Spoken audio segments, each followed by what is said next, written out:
And we are back here at 7:07 a.m. And as expected, as promised, more or less, we've got Lubbock Mayor Dan Pope with us. Good morning, Mayor. Good morning.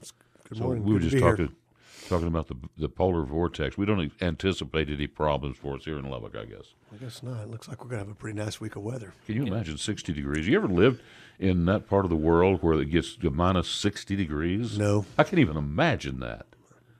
Nor can I. I don't know. I'm thinking this weekend I might just open the back door and let the kids run around because it's going to be nice outside. Yeah, it's supposed to be nice, not windy, and so it's good. Well, we've got so much to talk about. We do. I'd been here in a while. A lot of things going on with the city of Lubbock. What's number one? Stormwater? I thought that we had some good news around stormwater at our council meeting last week, last Tuesday. We did a work session, and just to rewind a little bit, in the fall at our planning meeting, there were a number of items the council said we wanted to make sure we addressed this year, and stormwater was on that list. And it was more discussion about what the future of stormwater is. If people, I don't have to remind most people, but we didn't have a stormwater department 20 years ago. It was formed, and as we know it today, it was formed in 2001, and there was debt issued around the big stormwater projects. Right at the part of town we're sitting in today was a big beneficiary of that, and we did a number of projects. The that debt's starting to pay down. I think we just finished last year the Northwest project, which is went from Maxey Park up Quaker all the way up to the North Loop, which was the final, what we think is the final big piece of stormwater capital projects. We have some other ones that go along with that. We'll do some. We'll connect to that pipe. You remember that pipe is 96-inch pipe that runs up North Quaker. The good news, I'll get to it, is that we feel like as that debt pays down, we'll be able to start offering rate relief for our taxpayers, and we should be able to do that as soon as next year. We think that the basic rates will go down $1.50 a month. And we think that over the next several years, you'll see that come down even more. And I think maybe more importantly is we're only doing that because we think that going forward we can cash fund the ongoing maintenance that we need to do. We don't think, at least in the foreseeable future, that there's a big capital project out there. So we can do the maintenance and do it out of operations and build up cash for certain projects, but not have to issue a lot of debt. Yeah. So is this going to include relief for the commercial districts? The Yeah, ones that it'd be everybody. more? Yeah, everybody would have it. I mean, it's just because of parking lot, right? It has to do with the amount of impervious cover. Yeah, Right. Yeah, you've got the rate structure on stormwater is it's up. There's a max amount that someone pays regardless of how big their parking lot is, and you sort of get it coming and going on that. The folks that are paying that max amount don't like it, but the folks that the residences that look at what they pay and say, well, I pay this and they only pay that, and they're many, many more times larger. The council prior to us set that in place. It was citizens worked on it. Two different citizens groups worked on it. That came up with the rate structure. We've left it alone. I don't know how you win on that. I mean, nobody's going to be happy about it. We had to fund those projects. I think they did a good job funding the projects. Now we're at the point where we're paying the debt down. We can offer rate relief. So it's talking about utilities and of course the water. This interconnect with ERCOT. Yes. Yeah. Are you really sold on that? On that interconnecting? Yeah. Joining ERCOT? Yeah. Yes, I am. A lot of people are not, and they believe that our utilities are going to go out of sight. There's been I've heard some negative things about. In fact, they say they do not have enough power as it stands today to bring Lubbock online. Well, so I guess are they going to build new power stations to accommodate us? Or they are building new power. Remember, they also because of us that will actually allow them better access to some of the power that's being generated in the Panhandle. But I think you saw last summer that there were some thoughts that there might be a day or two where they had problems. They did not. I know that they've mothballed it. There's been another plant mothballed a little early, and they've suggested that this summer that they might have some tight times. They've got some natural gas plants coming that are under construction. We're still 2+ years out. We feel like the timing for us will be very good. Well, we've got to build a right. We've got to connect to it. Yeah. Right. And it's, how many miles is that? I can't remember the miles. There's 2 separate lines that we're connecting with, but let's say it's 120 miles, 100 miles, something along those lines. Yeah. But there's 2 separate lines, and one that goes north for a bit, but the bigger one goes down to the south. And in fact, we've got one of those cases in front of the Public Utility Commission today because they get to choose the route, and then the second one should be in front of them very soon. But here's the interesting thing about power in Texas as it has evolved, and we see this up in Muleshoe. The Xcel Energy, which owns the Toke plant, so the plant that's just north and east of Muleshoe, that the big that's a coal plant. Mm-hmm. They've told us that they are going to accelerate depreciation with the ideas of shutting it down early. And since we're their partner in these... Because it's coal? Because it's coal. I mean, there was a time in December where natural gas prices out here were negative. I mean, there's so much excess natural gas, and you see it around the state. So there's this flight to build these natural gas plants. And I think we feel comfortable, and there's certainly a supply forecast and a demand forecast, but we feel comfortable by the time we join ERCOT in mid 2021 that we'll be in good shape. Remember, we're only adding to their load. I can't remember the number. Maybe if Matt Rose is listening, he'll text it in. But it's 1% to 2%. It's a tiny really piece when you look at the overall load. That we're much more the beneficiary. That they're beneficiaries because of the access to some of this wind power. That frankly, we've got a lot more wind power in the Panhandle than we can get at times, and we can get to the marketplace. Really? Yeah, you have congestion problems. It's like, wow. And you have to get one of those guys to explain that to you better. But you actually you have some challenges get it to the market. So it's 7:15. Let's take the break and come right back. And we're back here on KFYO Mornings with Dave King and Matt Martin. It is 7:21, and in the studio with us this morning is Lubbock Mayor Dan Pope. So potholes. Well, before we get in that, we were talking about electricity. I was just wondering, right outside here, where they're adding new, taller poles all along Quaker, what are they doing with that? Are they adding another line, or do you know what they're doing? Well, that's not part of the connection to ERCOT. That's just part of the... it's just infrastructure for Lubbock, and it's right? update. Because I know that they were going all the way from the station over here and doing it out, but I was just wondering, are they adding an extra line, trying to get more electricity somewhere? What exactly is their I think it's update and replacement of our physical plant. I mean, we've talked about it before, I think, but when LP&L bought SPS Excel, we competed for 93 years, and one of the things we learned is that we knew we had both sets of poles running down our alleys, but we also found out that neither one had done a great job of keeping their infrastructure up to snuff. So we've done a bunch of updates. Some of it prepares us for the ERCOT connection, but a lot of it's just to drive better transmission and more reliability. Tell me about this station that's down here at Memphis and 82nd Street.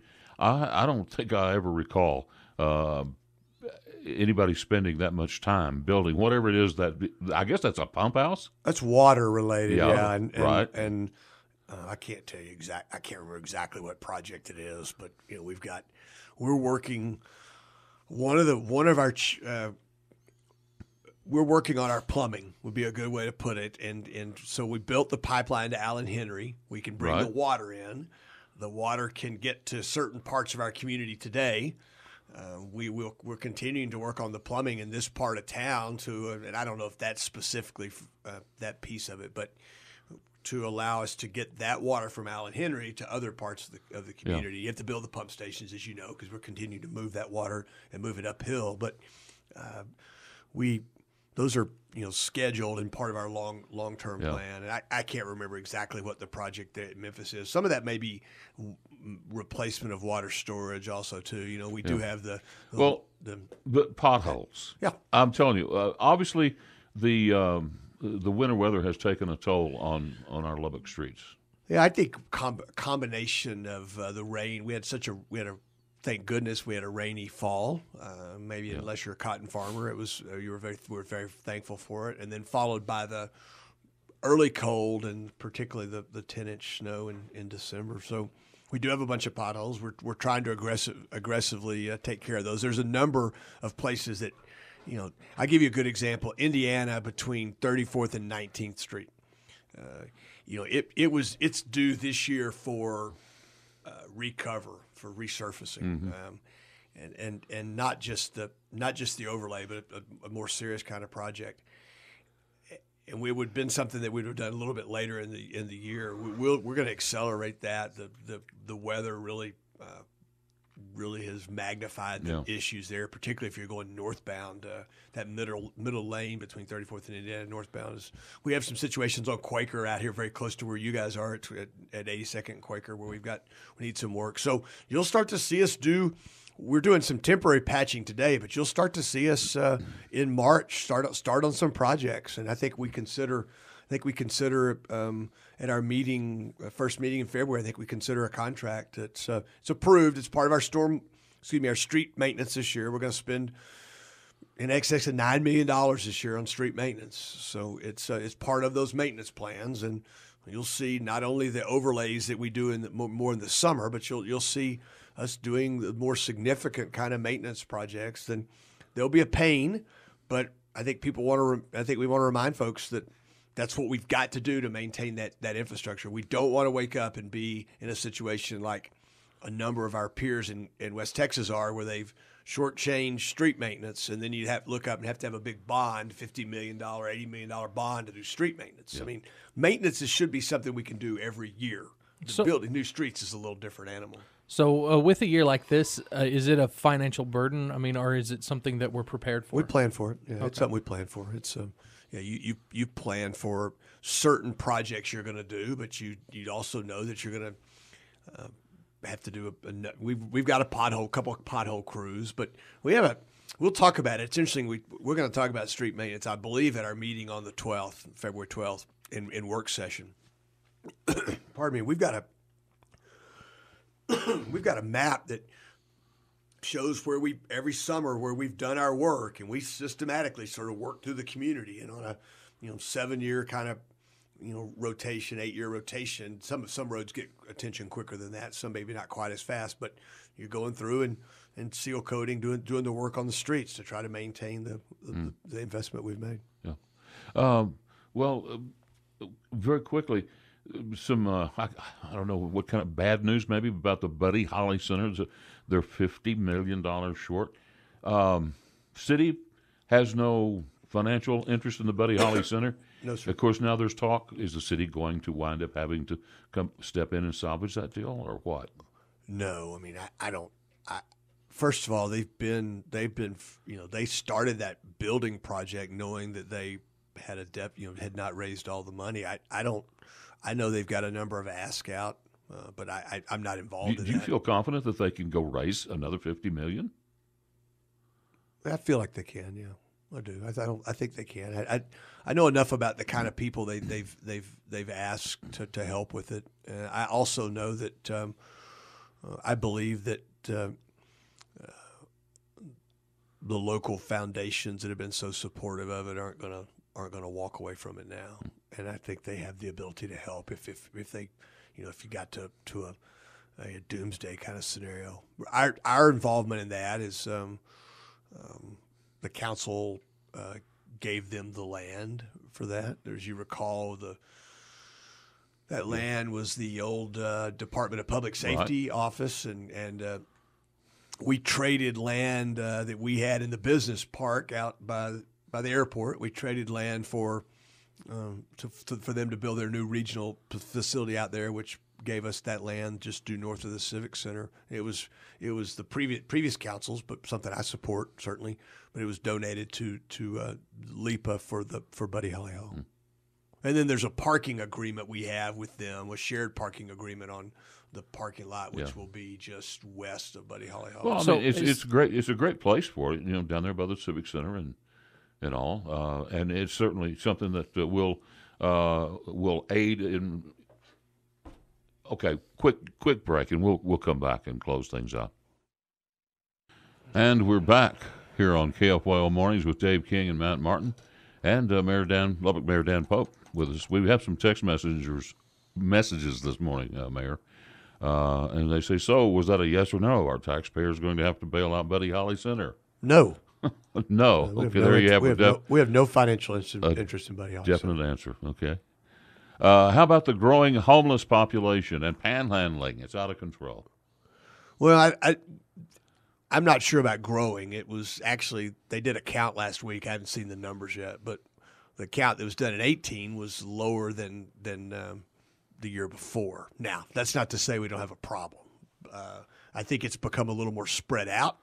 I think for many years it was concentrated downtown. I think you see it in other parts of our community today.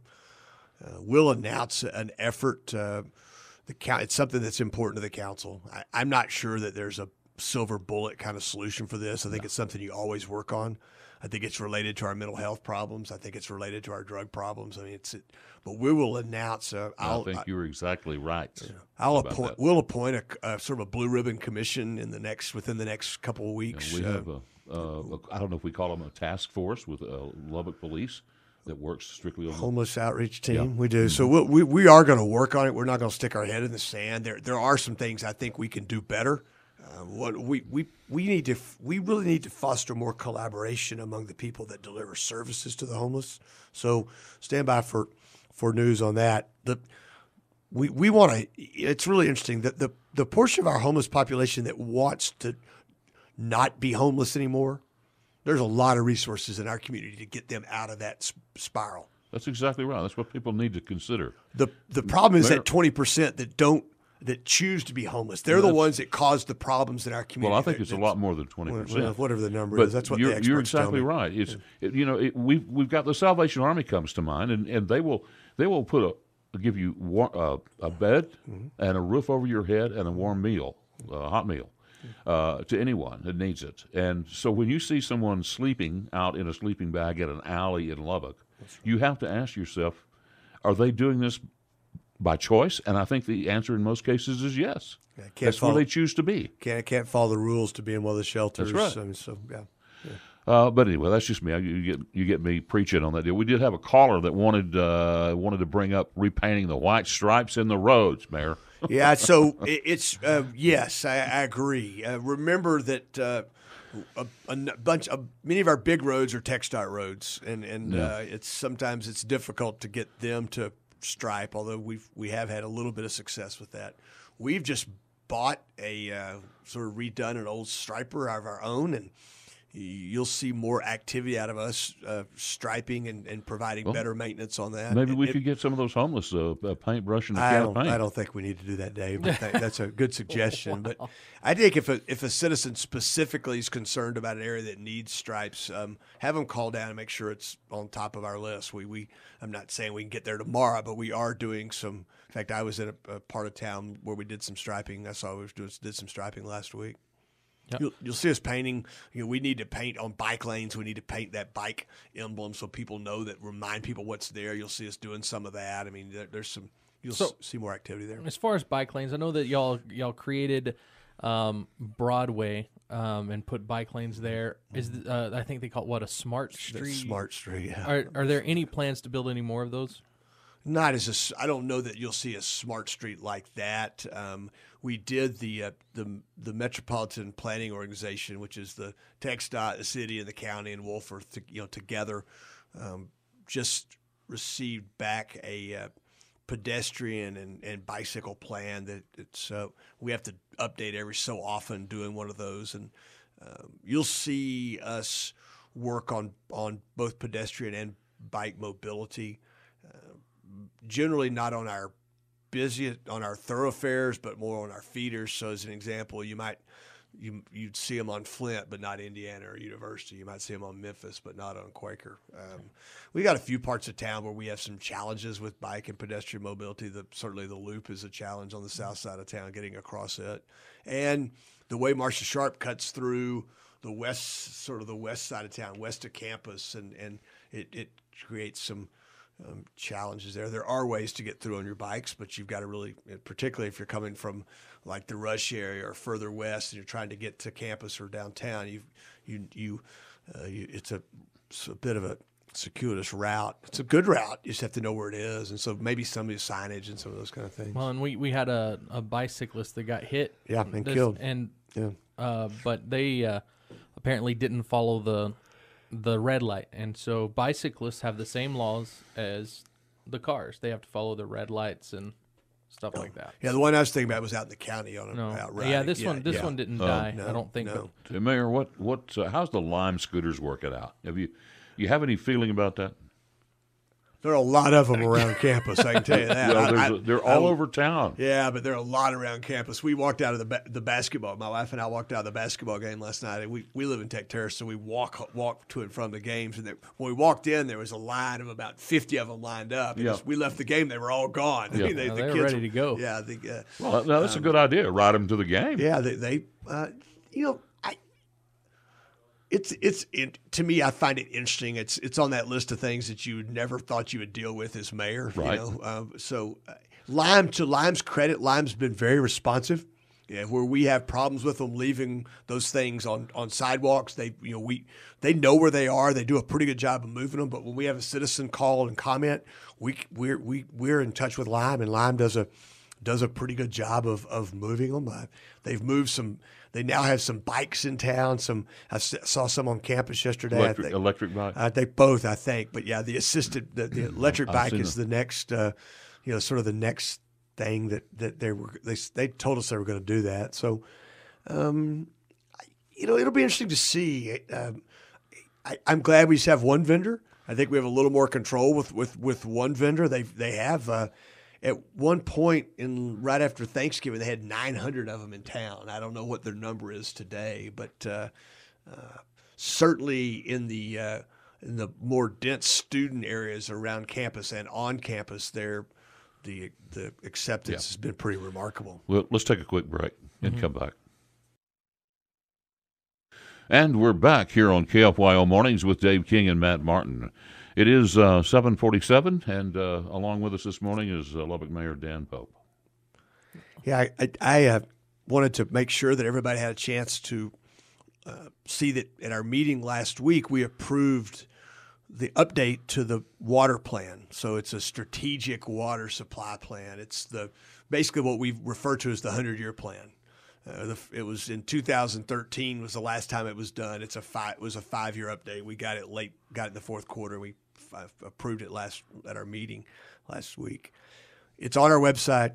It's fascinating information. It's more than most people want to read. It's well more than 100 pages. But the executive summary is very good. But if you're curious about, for instance,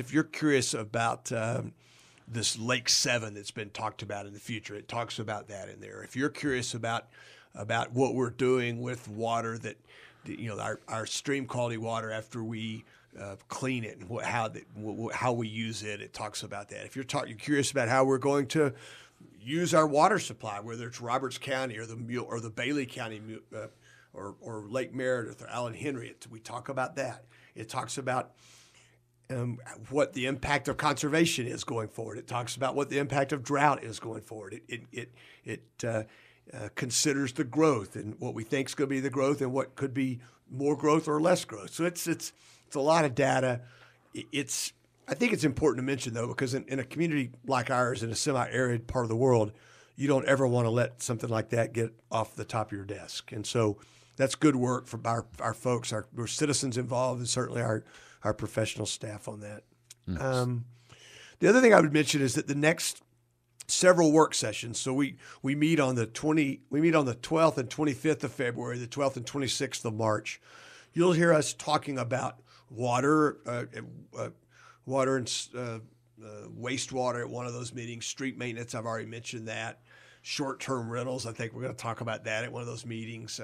But a number of the topics we'll be talking about will be topics that are a big part of our budget, and you'll hear us talking in public, because remember, for us to get together and talk about something, we've got to post it and talk about it in public. It'd be in work session, and just understanding where we are today, giving direction to staff about where we feel like we need to go going forward. Okay.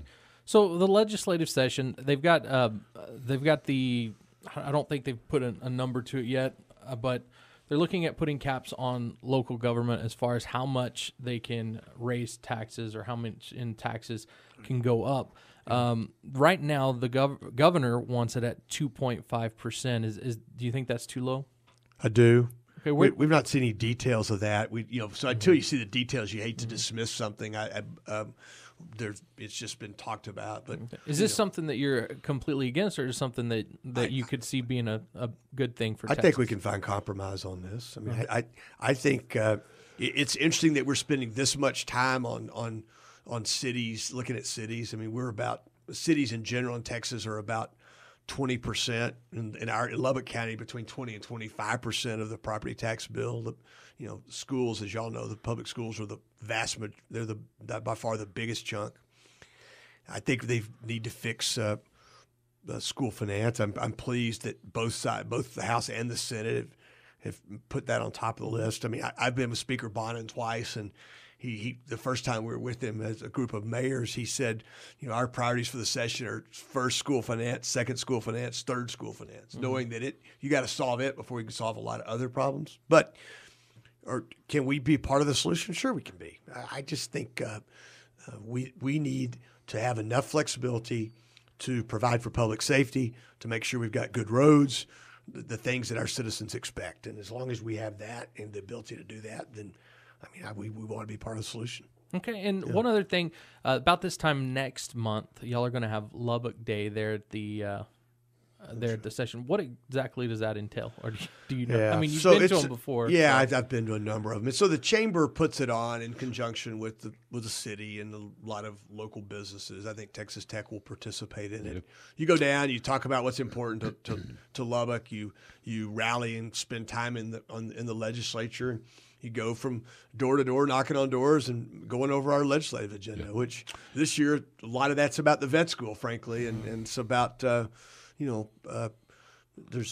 some transportation issues. Certainly Ports to Plains is important to us, but I think there's not really other things that are that much pressing. Mayor, that about wraps it up. We've got up against the clock here. We always grateful when you come out and impart a little information on our audience. Thank you so much, and thanks for your service down in the city. I know you don't do it for the money. I appreciate the chance to come out. Thanks for what you guys do. All right.